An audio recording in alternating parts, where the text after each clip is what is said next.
નમસ્કાર, ન્યૂઝ બુલેટિનમાં આપનું સ્વાગત છે। હું છું પંકજ। શરૂઆત મહત્વપૂર્ણ ખબરથી। કાતિલ ઠંડીમાં ગુજરાત ઠૂંઠવાઈ ગયું છે। 3.8 ડિગ્રી તાપમાન સાથે નલિયા ઠંડુગાર થઈ ગયું છે। અમદાવાદમાં 8.6 ડિગ્રીએ પહોંચ્યો છે તાપમાનનો પારો, તો ડીસામાં 8.2 ડિગ્રી નોંધાયું છે તાપમાન। રાજકોટમાં 9.4 ડિગ્રી, ભુજમાં 9.6 ડિગ્રી, વડોદરામાં 12 અને સુરતમાં 15.4 ડિગ્રી પારો પહોંચ્યો છે। ગુજરાતભરમાં કાતિલ ઠંડીનો અનુભવ થઈ રહ્યો છે અને ધીરે ધીરે તાપમાનનો પારો હવે ગગડી રહ્યો છે।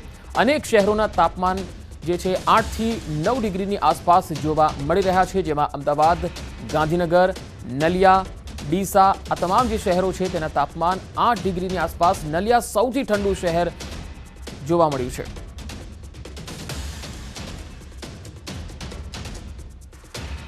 गुजरात में कातिल ठंडीनो कहर जोवा मळी रह्यो छे अने गुजरातीओ हवे तापणानो सहारो लेता जोवा मळी रह्या छे। वहेली सवारे जे कातिल ठंडीनो अनुभव नलियाમાં 3.8 ડિગ્રી તાપમાન જોવા મળ્યું, જ્યારે અમદાવાદમાં 8.6 ડિગ્રી તાપમાનનો પારો જોવા મળ્યો છે।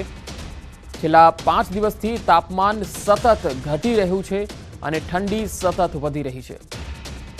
તો ઉત્તર ગુજરાતના જિલ્લાઓમાં હાડ થીજવતી ઠંડી પડી રહી છે। બનાસકાંઠાના ડીસામાં પારો 7 ડિગ્રીએ પહોંચ્યો, તો 4 દિવસમાં ઠંડીનો પારો 10.7 ડિગ્રી સુધી ગગડી ગયો છે। ડીસામાં ઠંડીનો બીજો રાઉન્ડ જે છે એ વધારે ઘાતક બન્યો છે। हाड़ थीजवती ठंडी थी जनजीवन पर असर जोवा मळी। गई काले थराद अने लाखणीना गामोमां बरफ जाम्यो हतो।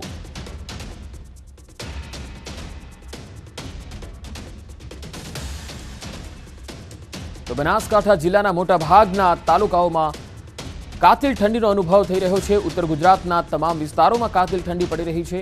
तापमाननो पारो सतत गगड़ी रह्यो छे।